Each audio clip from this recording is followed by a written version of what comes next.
উপরের দিকে দিয়া যখন পিটাইছে, আপনি তখন এই 5 তারিখের আগেও তো আপনি ফেসবুকে পোস্ট করতে পারেন নাই সরকারের ডরে। এই যে যাত্রাবাড়ি থানায় চোখের সামনে গুলি করে করে আমি নিজে দেখলাম, একেবারে 20-30 জনকে জায়গায় মেরে ফেলেছে।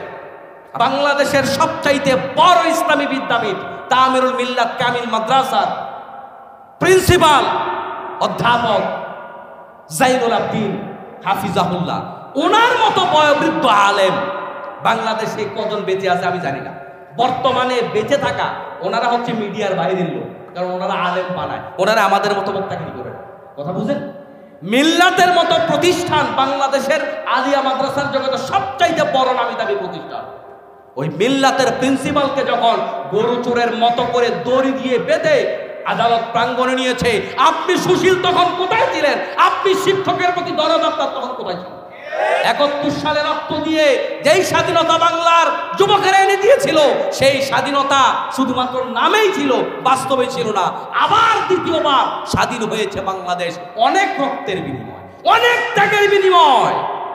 অল্প ত্যাগ নয়, এই ত্যাগ বৃথা হয়ে যাবে আমরা যদি আবার সুদের মধ্যে ঢুকে যাই, আবার ঘুষের মধ্যে ঢুকে যাই, আবার নারী নির্যাতন যদি বাংলাদেশে হয়, আবার যদি দুর্নীতি হয়, আবার যদি পুলিশ ঘুষ চায়, আবার যদি পাসপোর্ট অফিস ঘুষ চায়, আবার যদি হজে যাইতে ঘুষ দেওয়া লাগে, আবার যদি উমরায় যাইতে ঘুষ দেওয়া লাগে, তাহলে আমাদের এই রক্ত বৃথা হয়ে যাবে। প্রিয় ভাইরা, একটা বিষয়, একটা যুক্তি বোঝার চেষ্টা করেন, যুক্তি বোঝার চেষ্টা করেন। ধরুন আপনি কোনো চাকরিতে 10 টাকা বেতন পান। কত? 10 টাকা। 10 টাকা বেতন পান, আর আপনি কি করেন? বাড়তি সুবিধা হিসাবে 5 টাকা ঘুষ নেন। কয় টাকা?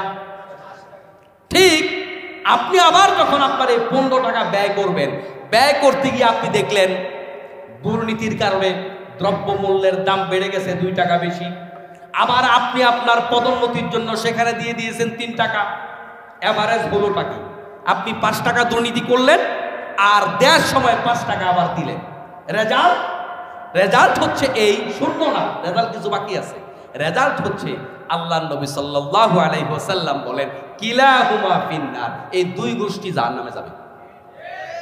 কিন্তু আপনি যদি কারো থেকে জোর করে 5 টাকা না নিতেন, 10 টাকা আয়ের উপর সন্তুষ্ট থাকতেন, দ্রব্যমূল্য 2 নম্বরের কারণে, জালিয়াতির কারণে, তারপরে স্টকের কারণে বাড়লো না, আপনি আপনার পদোন্নতি যোগ্যতার মাধ্যমে করেছেন, কোথাও 3 টাকা দেয়া লাগলো না, তাহলে আয়ও হলো 10 টাকা, ব্যয়ও হলো 10 টাকা, আপনার জীবনমান আগের মতোই আছে, মাঝখানে আপনি জাহান্নাম থেকে বেঁচে গেলেন। এই জন্য এটা মনে করেন না যে আয় বেশি হলে সুবিধা। আয় বেশি হলে সুবিধা না, আয় বেশি হলে মোটেও সুবিধা না। কে বলেছে আয় বেশি হলে সুবিধা?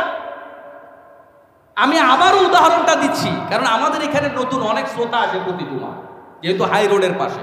খেয়াল করুন, আজ থেকে 20 বছর আগে যেই লোকটা 5,000 বেতন পেত, এখন সে 20,000 বেতন পায়।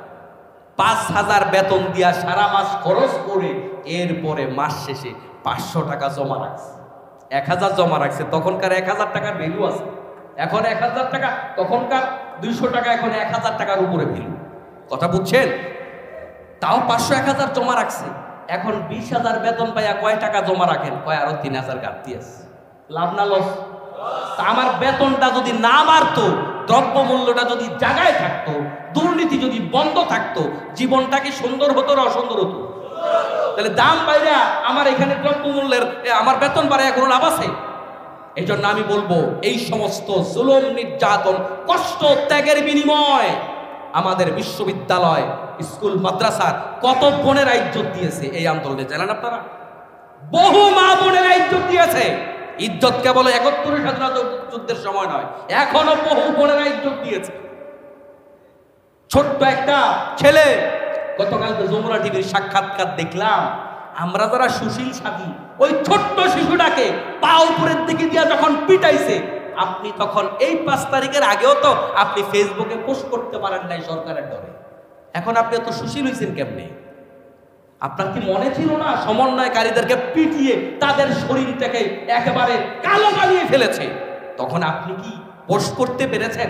এটা অমানবিক কাজ হচ্ছে বলতে পেরেছিলেন? যখন এই যে যাত্রাবাড়ি থানায় চোখের সামনে গুলি করে করে আমি নিজে দেখলাম, একেবারে 20-30 জনকে জায়গায় মেরে ফেলেছে, আপনি কোথায় ছিলেন?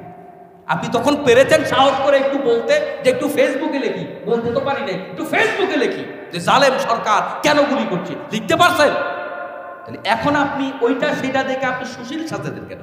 আপনি কি জানেন বাংলাদেশের সবচাইতে বড় ইসলামী বিদ্যাপীঠ তামিরুল মিল্লাত কামিল মাদ্রাসার প্রিন্সিপাল অধ্যাপক জাইনুল আবদিন হাফিজাহুল্লাহ, ওনার মতো বয়োবৃদ্ধ আলেম বাংলাদেশে কজন বেঁচে আছে আমি জানি না।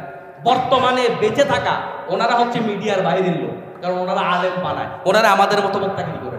কথা বুঝেন? মিল্লাতের মতো প্রতিষ্ঠান বাংলাদেশের আলিয়া মাদ্রাসার জগতে সবচাইতে বড় নামি দামি প্রতিষ্ঠান। ওই মিল্লাতের প্রিন্সিপালকে যখন গরু চোরের মতো করে দড়ি দিয়ে বেঁধে আদালত প্রাঙ্গণে নিয়েছে, আপনি সুশীল তখন কোথায় ছিলেন?